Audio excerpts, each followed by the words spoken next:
Picture this. You are a soldier of the 10th Legion in the year 9 AD.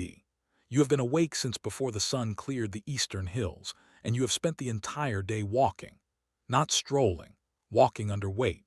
On your back and across your shoulders rides nearly 60 pounds of iron, leather, wood, and bread.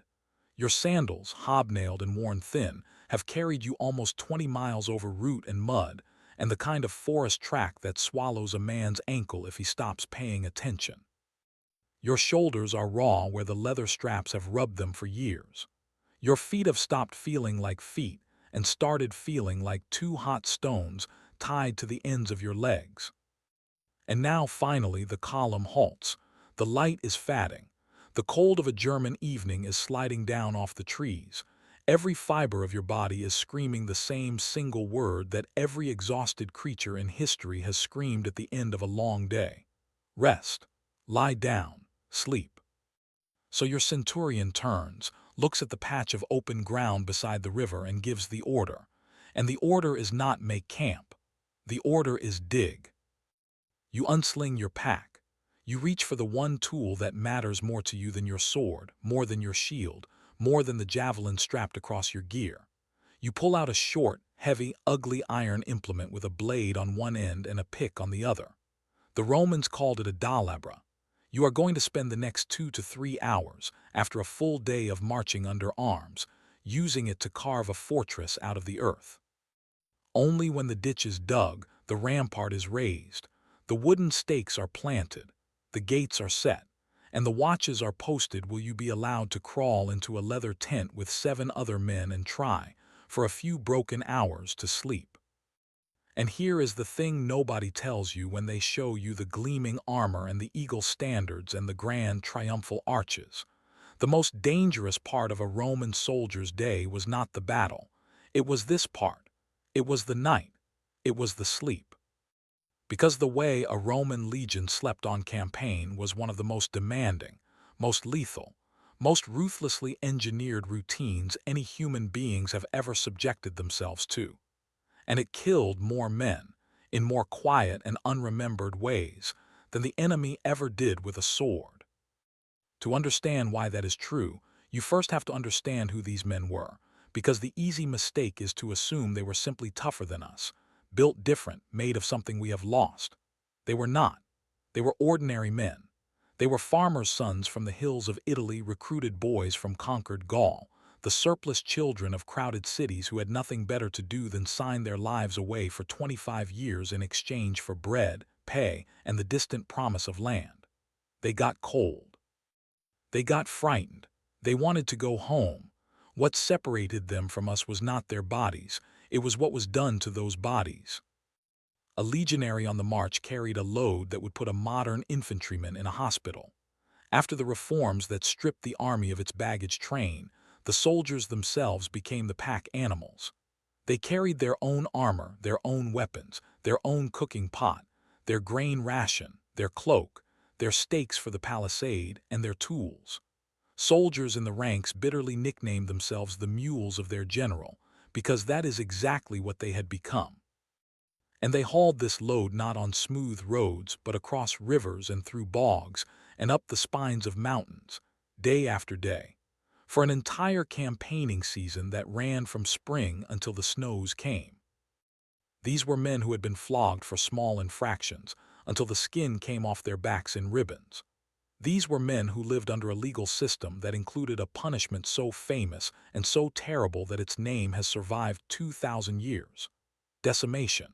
When a unit broke in battle, when it fled, when it mutinied, the men were divided into groups of 10 and made to draw lots, and the unlucky one in every 10 was beaten to death by the other 9. Not by an executioner. By his own friends. By the men who slept beside him. The army did this to its own soldiers on purpose as policy, and the soldiers accepted it as the price of belonging. So these were not delicate men. Pain did not frighten them. Labor did not break them. Fear of death, the ordinary fear that keeps the rest of us from ever signing such a contract, had been ground out of them by years of brutal routine until what remained was something closer to a machine than a man.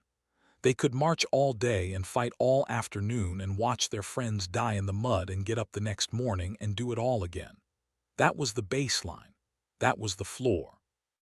And yet the part of the day that those men complained about most, the part that wore them down faster than any battle, the part that the toughest veterans of the toughest legions genuinely dreaded, was the simplest thing in the world.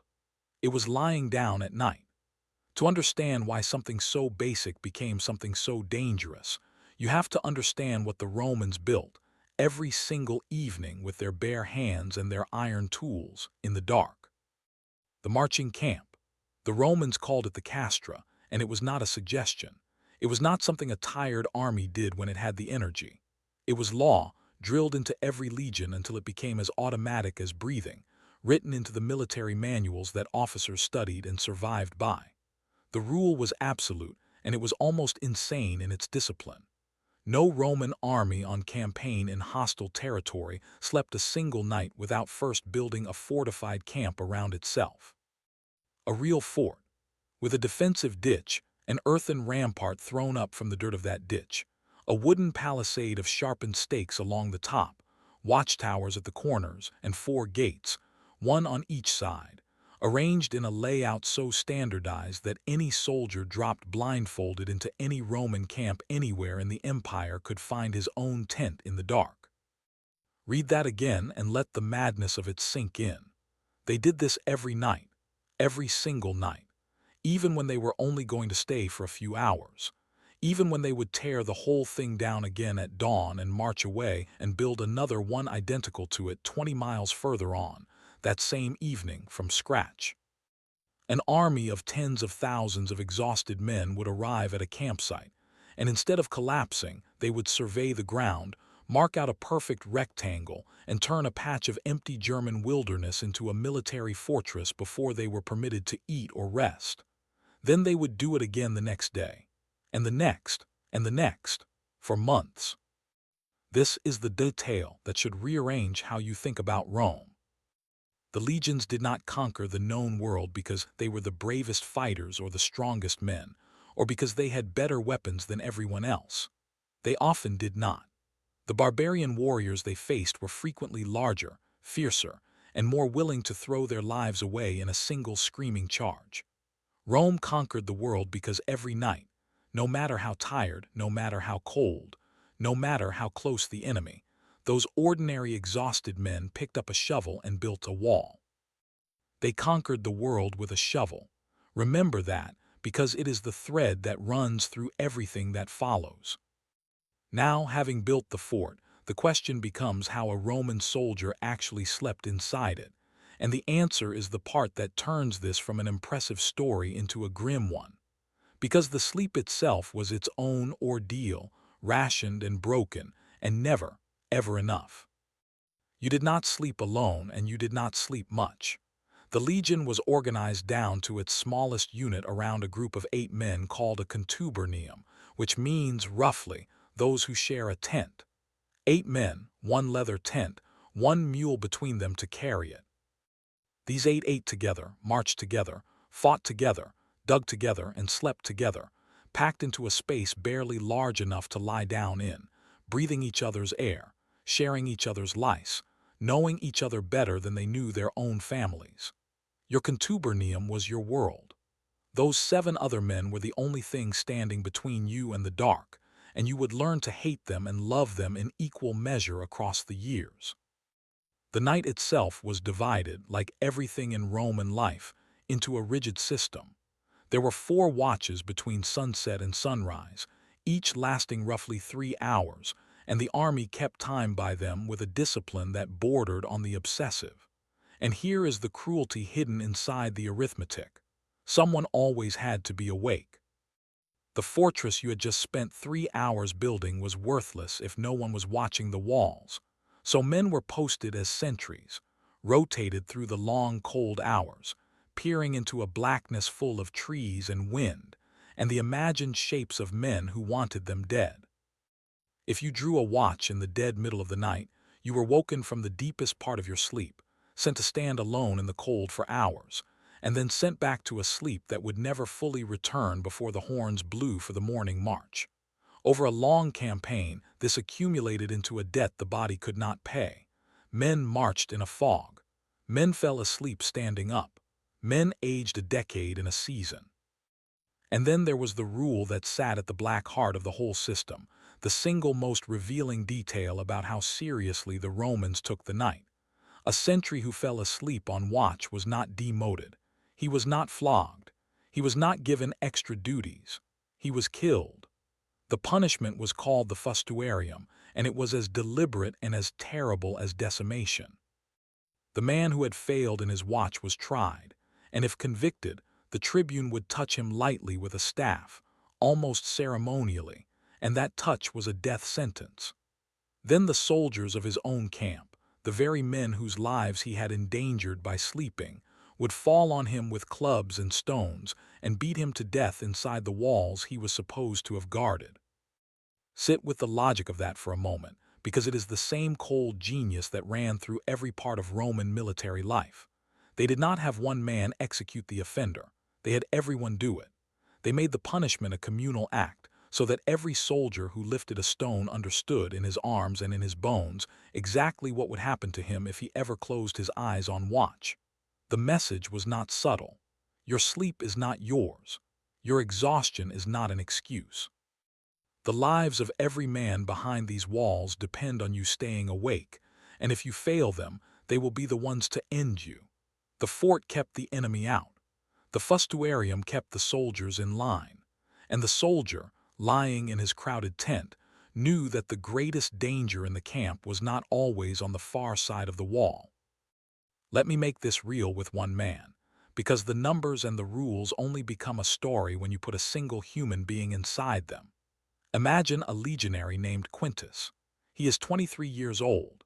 He joined 4 years ago because his father's farm could not feed another son, and he has spent those 4 years marching to the cold edge of the world, into the dripping endless forests of Germania, further north and east than most Romans ever dreamed of going. He has a wife he has not seen in 2 years, and a face he is starting to forget. He has the build of a man who has carried weight every day of his adult life, and the eyes of a man who has not slept properly in months. Quintus serves under a centurion, a hard veteran of countless campaigns, the kind of officer who has been a soldier so long that the rules of the camp have replaced the soft parts of him entirely. The centurion does not hate his men. He simply understands, in a way the young ones do not yet, that the rules are the only reason any of them are still alive. When Quintus drags his feet at the end of a march, when his hands shake too tired to dig, the centurion's voice cuts through the exhaustion like a blade, and Quintus digs, because the alternative is the staff and the stones. And out there, beyond the tree line, beyond the firelight, something is moving in the dark that the legion does not yet understand. The German tribes have produced a leader, a man named Arminius, and Arminius is the most dangerous kind of enemy Rome ever faced. He is not a wild barbarian howling in the woods. He has served in the Roman army. He has worn Roman armor, learned Roman tactics, been granted Roman citizenship, sat at the table of Roman commanders, and smiled at them while he memorized everything about how they fought and how they slept. He knows about the marching camps. He knows about the watches. He knows that a Roman army inside its walls is nearly unbreakable, and he knows the one thing that follows from that knowledge. To beat them, you must catch them before they can build the walls. You must catch them in the dark on the march, strung out and exhausted before the shovels come out. Arminius has been waiting, patiently, smiling, for exactly that moment.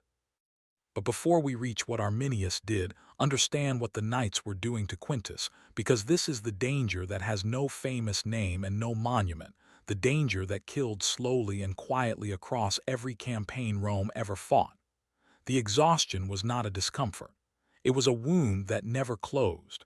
Picture Quintus on his 3rd month in the field. The fort is built. The watches are set. He crawls into the tent with his 7 men. And the smell of them and the damp of the leather and the hard ground beneath him are so familiar by now that he does not even notice them. He lies down. His body is past tired. into that strange country where the muscles twitch and the mind will not switch off. He has perhaps 4 hours before they wake him for his watch. And in those 4 hours he does not truly rest because part of him is always listening. The forest is full of sounds, wind in the high branches, the river, an animal or a man moving somewhere out past the wall. He has learned that the moment he lets go completely is the moment the horns might blow, and so even in sleep he holds on, and the holding on means he is never fully asleep at all. Then a hand shakes his shoulder, his watch. He stumbles out into a cold so deep it feels like water, and he stands at the rampart for 3 hours staring into a darkness that stares back, and his exhausted mind begins to paint shapes onto the blackness, men where there are only trees, until he no longer trusts his own eyes. Then back to the tent for the scraps of what is left, and then the horns, and then 20 more miles. Here is the twist that the gleaming version of Rome will never tell you. We remember the great battles. We remember the slaughter and the eagles and the famous disasters. But the everyday grinding sleeplessness of an ordinary campaign night, repeated 500 times across a soldier's service, did more damage to the men of the legions than almost any single battle ever did. The battle was the loud, remembered death. The night was the quiet, forgotten one. Men's hearts gave out on the march. Men sickened and died in their tents, worn down to nothing by months without real rest, their bodies finally surrendering a fight that the enemy never even knew was happening. The danger was not the screaming charge. The danger was the ordinary cold night, the broken sleep, the watch, the shovel, again and again and again, until something inside a man simply stopped. The deadliest enemy the Legion ever faced was not waiting in the forest. It was waiting in the tent. If you are finding the real story behind the legends as fascinating as I do, take a moment to subscribe, because there is a darker turn coming in this one. The moment when the entire ruthless system of Roman sleep collapsed, and we are only just getting to it. Because everything we have described, the relentless camps, the brutal watches, the death sentence for sleep, all of that obsessive discipline existed for one reason and one reason only. It existed for the night it failed. And in the year 9 AD, in those same German forests, it failed completely, and the result was one of the worst disasters in the entire history of Rome. The commander was a man named Publius Quinctilius Varus, a Roman aristocrat, an administrator more than a soldier, a man who trusted the wrong people and underestimated the wood. He had 3 full legions under his command, perhaps 20,000 men counting the auxiliaries and the camp followers, and his trusted advisor on the ground, the man who guided him, the man who told him the routes were safe, was Arminius. The same Arminius who had spent years learning exactly how Rome slept. Arminius told Varus of a small uprising that needed putting down, and offered to lead the legions through a shortcut, off the open roads and into the forest.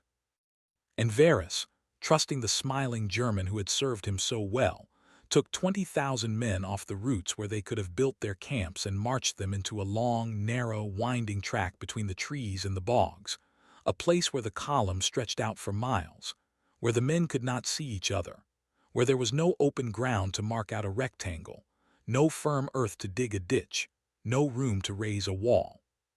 He marched them into the one situation the entire Roman system was designed to prevent. He marched them into a place where they could not build the fort. And then the rain came, and then the trees came alive. Arminius had gathered the tribes, and they fell on the strung-out column from the high wooded banks on either side, where the legions could not form their lines and could not lock their shields and could not do any of the things that made them unbeatable. The Romans tried desperately in the chaos and the mud to throw together some kind of camp, some kind of wall, anything. They managed a crude rampart the first night, and it bought them a few hours. But you cannot build a fortress while you are being slaughtered, and you cannot dig a ditch with a spear in your hand. Over 3 or 4 days of horror in the rain and the dark, with no proper camp to shelter in and no real sleep and no end to the attacks, the 3 legions of Varus were hunted down and destroyed almost to the last man. Varus, seeing that all was lost, fell on his own sword. The eagles were taken. 20,000 men vanished into the German mud. And the deepest lesson of that catastrophe is the one that proves everything we have said. The legions did not die because the Germans were braver, though they were brave. They did not die because they were outnumbered, though they may have been. They died because they were caught in the one state the system existed to forbid. They died because they could not build their camp. They could not dig their ditch. They could not sleep behind a wall. Take away the fort and the watches and the shovel. Take away the ruthless, dangerous routine of the Roman night, and the most powerful army in the world became, in a few rainy days, 20,000 frightened men dying alone among the trees. The system was the army. Without it, there was nothing. The aftermath of that night in the forest reached all the way back to the marble heart of the empire. The legion numbers that died with Varus, the 17th, the 18th, and the 19th, were considered so cursed, so stained by the disaster, that they were never used again in the entire history of Rome. It was as if those numbers themselves had died in the German reign. And the emperor, the most powerful man in the world, the man who had brought peace to an exhausted Rome, was said to have been so broken by the news that for months he let his beard and hair grow wild, and that he would sometimes beat his head against the doorpost, crying out the name of his dead general and demanding the impossible, that Varus give him back his legions. He never got them back. Years later, when a new Roman army finally pushed back into those forests, the soldiers came upon the place where it had happened, and what they found marked them for the rest of their lives. Whitened bones lay scattered across the clearing where the men had fallen. Skulls were nailed to the trees. The remains of the crude, failed camp could still be seen in the earth. The soldiers who had to walk that ground and gather those bones. Men who had survived 100 ordinary terrible nights of their own were said to be haunted by it, unable to tell which bones belonged to friends and which to strangers, burying the dead with a grief that no later victory ever fully cured. The men the routine could not save left a mark on the men who came after, and that mark, the quiet permanent damage of having seen what the dark could do to an army, is the part the triumphal arches never show. So now we come to the real point of all of this, the thing the historians sometimes circle without quite saying. The Romans did not conquer the world with the sword. The sword was the loud part, the remembered part, the part carved into the monuments. But the actual engine of Roman power was the shovel.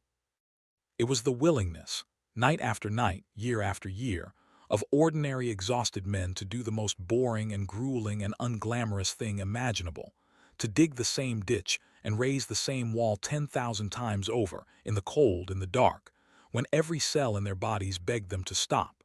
The genius of Rome was not courage. Courage is common. Every tribe they fought had courage. The genius of Rome was discipline so total that it turned routine itself into a weapon.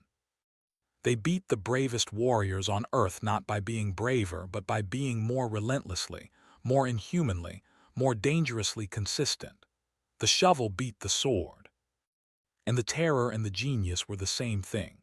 The very system that made them unstoppable, the camps and the watches and the death for sleeping, was also the thing that ground them down, that stole their rest, that killed them quietly in their tents and stood over them with stones when they failed.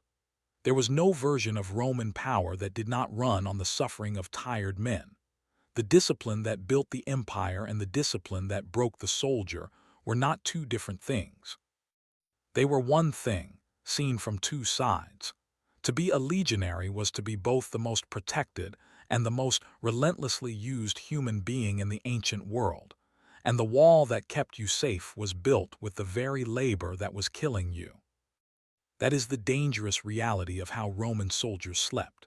Not on feather beds in the glow of glory, but on hard ground in crowded tents, behind walls they had bled to build, in sleep that was rationed and broken and watched over by the threat of their own comrades' stones, knowing that the night was as likely to kill them as any battle, knowing that the price of belonging to the most powerful army the world had ever seen was that you would never, for 25 long years, get a full night's sleep again. And here is the strangest part. The part that should give you a small cold feeling the next time you fly across Europe and look down from the window. The marching camps are still there. Not the wood, which rotted away 2,000 years ago, and not the men who are long since dust, but the shapes. From the air in the right light, in a dry summer when the crops grow differently over the disturbed ancient soil, you can still see them. Faint rectangular outlines pressed into the fields of England and France and Germany, the ghosts of the ditches those exhausted men dug for a single night and then abandoned forever. Thousands of them, scattered across the whole sweep of the old empire, each one a fortress that existed for a handful of hours before the horns blew and the legion moved on. Every one of those faint rectangles in the earth is a night that a man like Quintus marched 20 miles, and then dug a ditch he would never use again, and then stood a watch in the freezing dark, and then slept for a few broken hours among 7 men whose snoring he knew by heart, and then got up and did it all again. No one remembers his name. No one ever will. He won no battle that history recorded. He simply dug and watched and dug and watched 10,000 times until his service ended or his body gave out. And in the doing of that unremembered labor, he built the road that the entire Western world would walk for the next 2,000 years. Civilization, it turns out, was not built by heroes in a single golden afternoon. It was built by tired men doing boring, dangerous, repetitive work that nobody would ever thank them for in the cold at night with a shovel.